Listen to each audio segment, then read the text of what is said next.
राधा रानी की अटारी पर आप कभी गए हैं बरसाना? बिल्कुल।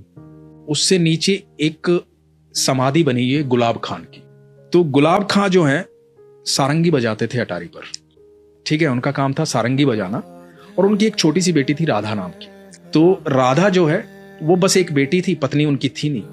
तो राधा नृत्य करती थी जब वो सारंगी बजाते थे, कीर्तन होता था, सारे लोग मिलकर के कीर्तन करते थे अटारी पर राधा रानी को प्रसन्न करने के लिए, सुबह शाम ये होता था।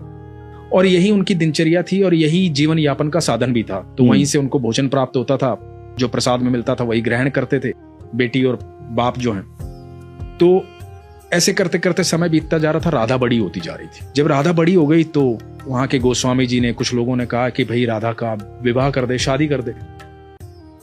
तो गुलाब खान ने कहा कि मैं कौन होता हूँ शादी करने वाला, और मेरी तो इतनी औकात भी नहीं है, हैसियत भी नहीं है, जो होगा राधा रानी देखेंगी। तो लोगों ने कहा भाई सारा खर्चा हम करेंगे, सारी व्यवस्थाएं हम करेंगे, तो चिंता मत कर, राधा रानी का ही तो दिया हुआ है सब। तो एक लड़का देखा गया और राधा की शादी कर दी गई। अब जब राधा की शादी हो गई तो गुलाब खां से ये जो वियोग था ना, ये सहन नहीं हुआ। अब जो बेटी सुबह शाम उसके साथ रहती थी, सारंगी बजाता था, नृत्य करती थी, हर समय बाबा बाबा बाबा बाबा, वो सुन नहीं पा रहा था, वो बाबा बाबा रोता रहता था उसकी याद में। लोगों ने बहुत समझाया कि बेटी पराया धन होती है। उसका विवाह हो गया, वो चली गई, सारंगी बजाना छोड़ दिया, सारा दिन राधा राधा करता रहता था। एक दिन हुआ क्या कि गुलाब खां दिखाई नहीं दिया किसी को, खूब तलाश किया, गुलाब खां कहीं नहीं मिला। तो लोगों को लगा कि बेटी के वियोग में आ गया था, दुखी हो गया था, हो सकता है बैकुंठ धाम चला गया हो, उम्र भी हो गई थी उसकी। तो लोगों ने एक समाधि बनवा दी गुलाब खां की याद में बरसाना में।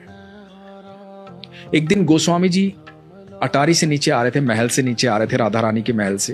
तो गोस्वामी जी को आवाज सुनाई दी पीछे से कि गोस्वामी जी राधे राधे। पीछे मुड़ के देखा तो गुलाब खां खड़ा हुआ था। बोला कहाँ थे तुम, इतने दिन से दिखाई नहीं दिए, हमने तो कभी अटारी पर देखा नहीं तुझे। तो बोले नहीं, एक दिन क्या हुआ कि मैं रात को, उस दिन रात को सब लोग चले गए थे, मैं यहाँ रो रहा था, राधा राधा चिल्ला रहा था। एक छोटी सी बच्ची आई और बोली बाबा सारंगी नहीं बजाओगे, सारंगी नहीं बजाओगे तो मैं नृत्य कैसे करूंगी। तो मैंने सारंगी बजाई, वो मेरे को अंदर लेकर चली गई महल के, और महल में वहां ठाकुर जी थे, राधा रानी थी और रास हो रहा था। अब वो रास करते और मैं सारंगी बजाता हूं, मैं वहीं रहता हूं। अब मेरी राधा हर समय मेरे साथ रहती है।